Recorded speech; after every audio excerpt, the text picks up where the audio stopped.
ចាបានសពចំនួនគ្រួសារធំមានដល់12គ្រួសារធំតែយ៉ាងថាសូមកាត់ឈ្មោះម្ចាស់ពេលញោមក្នុងថ្ងៃនេះបើមានញោមសេចក្ដីសង្កេតក្នុងចាស់ពេលជាញោមខេធនយាយដែនជាពេខៃជឿញោមធនញោមលឿនខែវញោមសាញោមម៉ៃញោមតៃញោមជាញោមខេគឺសរុបទៅ12គ្រួសារធំហើយនៅក្នុងវេលាឱកាសនេះទឹកប្រាក់កសាងដែលបានចូលពីបច្ច័យ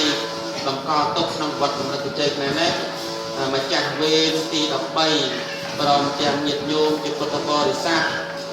មកអំពីគ្រប់ទិទីបានចូលរួមបរំជាប្រាក់កសាងពីប្រាក់រៀលបាន1,15,3,000 រៀលនិងប្រាក់ដុល្លារ$41នេះទិន្នន័យនេះគឺបានលោកអាចារ្យបានពុកបរំផ្ដាច់បាត់ហើយ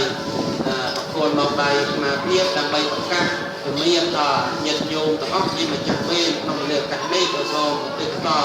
ជូនចំពោះបុព្វការីជនរបស់ញោមអស់គ្នាដែលបានបែបការនៃខាទៅកាន់ទីទាបកម្រិតស្មើយ៉ាងណាក្តីនោះក៏សូមអញ្ជើញមកទទួលអំពីសំណាក់ញាតិញោមពុទ្ធបរិស័ទដែលបានធ្វើក្នុងវេនទី13បានដល់ហើយក៏សូមឲ្យបើ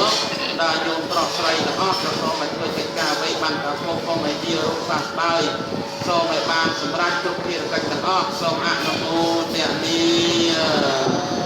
ដល់សាមា